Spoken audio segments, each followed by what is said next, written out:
કિસાન નેતા પ્રવીણ રામ જેલની બહાર આવતાની સાથે જ સરકાર ફરીથી ગેડ મુદ્દે એક્શનમાં।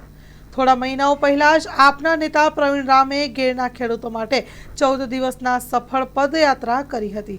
સરકારની ગેડ માટે 1423 કરોડની મંજૂરી બાદ ગેડના ખેડૂતો માટે લડનાર પ્રવીણ રામની પ્રતિક્રિયા સામે આવી છે। Story report by Jagdish Yadav, Junagadh. નમસ્કાર મિત્રો, જય જવાન જય કિસાન। ખેડના મુદ્દે મેં કરેલી 14 દિવસની પદયાત્રા બાદ ખેડના ખેડૂતોના મુદ્દે સરકાર સફાળી જાગી હોય એવું લાગી રહ્યું છે।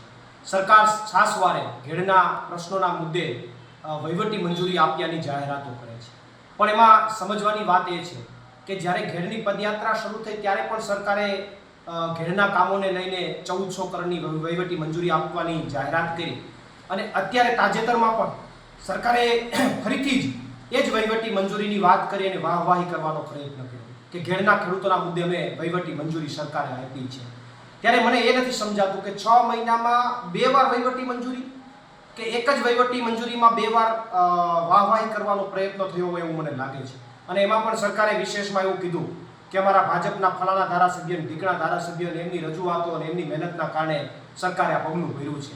હવે જે ધારાસભ્યોએ કોઈ દી ઘેડ મુદ્દે ચર્ચા નથી કરી, વિધાનસભામાં ચર્ચા નથી કરી, અને મને સ્થાનિકના લોકો દ્વારા જાણવા મળ્યું કે ઘેડ મુદ્દે જ્યારે સ્થાનિક લોકો ચર્ચા કરતા ધારાસભ્યશ્રીનું, ત્યારે ધારાસભ્ય કહેતા કે ભાઈ ઘેડમાં તો આવું જ હોય, ઘેડમાં તો પાણી જ હોય, અને એ ધારાસભ્યોની વાહવાહી કરવાનો પ્રયત્ન સરકાર જ્યારે કરી રહી છે ત્યારે કોઈ વાંધો નહીં, એમાં કોઈ પ્રશ્ન નથી। પણ પ્રશ્ન એટલો જ છે કે 6 મહિના વીતી ગયા હોવા છતાં હજી વહીવટી મંજૂરીની વાતો કરો છો કે વહીવટી મંજૂરી આપી દીધી તો કામ ક્યારે કરશો? મારી ઉગ્ર માંગ સરકાર પાસે છે કે વહીવટી મંજૂરીની વાત 6 મહિનાથી તમે ચલાવો છો તો અમારી ઘેડના ખેડૂતોની પેઢીઓ પૂરી થઈ જશે તોય તમારું કામ પૂર્ણ નહીં થાય। તો તાત્કાલિક ધોરણે ઘેડના પ્રશ્નોના નિરાકરણનું કામ સરકાર દ્વારા પૂર્ણ કરવામાં આવે એવી મારી ઉગ્ર માંગ છે।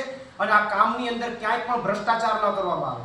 ક્યાંય પણ જો ભ્રષ્ટાચાર થશે તો હું પોતે લાઈવના માધ્યમથી ત્યાં આવીશ અને સરકારને ઉઘાડી પાડીશ, અને મેં જે ભૂતકાળમાં જાહેરાત કરેલી હતી કે હું આખી નદીની અંદર એક યાત્રા કાઢીશ, એ યાત્રાના માધ્યમથી તમારી વચ્ચે જ્યાં કામ થતું હશે ત્યાં ભ્રષ્ટાચાર જો થતો હશે તો એમને ખુલ્લા પાડવાનું કામ કરીશ। એટલે હું સરકારને ઉગ્ર માંગ સાથે મારી રજૂઆત કરું છું કે ઘેડના ખેડૂતો માટે તાત્કાલિક ધોરણે જે કંઈ પણ વાત કરો છો વાહવાહી પછી કરજો, પણ જે કામ તમે જે જાહેરાતો કરી છે એનું તાત્કાલિક ધોરણે કામ થવું જોઈએ। અને નદી પહોળી અને ઊંડી કરવાની વાત છે તો જે કામ શરૂ કરવાની વાત છે એ દરિયા કિનારા બાજુથી શરૂ થાય।